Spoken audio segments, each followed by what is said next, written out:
கிட்டத்தட்ட 8 சட்டமன்ற உறுப்பினர்களை தந்த மாவட்டம் நம்மளுடைய மதுரை மாவட்டம்.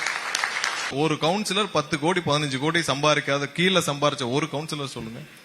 இதுக்கு அந்த ஒரு மாநகராட்சி இயங்கணும். 100 கவுன்சிலர் இருக்காங்கன்னா நீங்க சாதாரணமா 10 இருந்து 15 கோடி பாத்தீங்கன்னா 2000 கோடி 1500 2000 கோடி சம்பாதிக்கணும். இந்த அப்புறம் மாநகராட்சி எங்க தாங்கும்?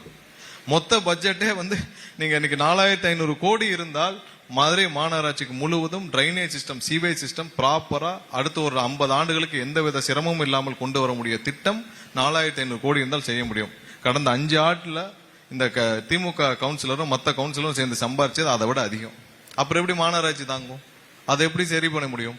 இது எல்லாம் மாற வேண்டும். நாளைக்கு கவுன்சிலர் எலெக்ஷன் வரும். 100% சொல்றேன், எங்களுடைய கவுன்சிலர் மதுரை முழுவதும் வெற்றி பெறுவார்கள். மதுரை மேயர் தமிழக வெற்றி கழகத்தின் மேயரா தான் இருப்பார். இதேதான் தமிழகம் முழுவதும்.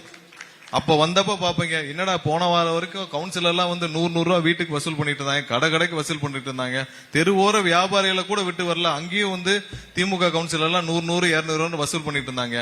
இப்ப யாருமே காசு கேட்டே வர மாட்டேங்கிறாங்க. உங்களுக்கு என்ன வேணும்னு கேட்கிற கவுன்சிலர் இருக்காங்கன்னு சொல்லுவாங்க. அதுதான் இன்னொரு 1 வருஷத்துல நீங்க பார்க்க போற உள்ளாட்சி தேர்தலுக்கு வரப்போற ரியாக்ஷன். மதுரை மக்களுக்கு கண்டிப்பாக அவர்கள் என்ன நினைத்து வாக்களித்தார்களோ அதை 100% நாங்கள் நிறைவேற்றி கொடுப்போம். அதுல எந்த மாற்று கருத்தும் கிடையாது.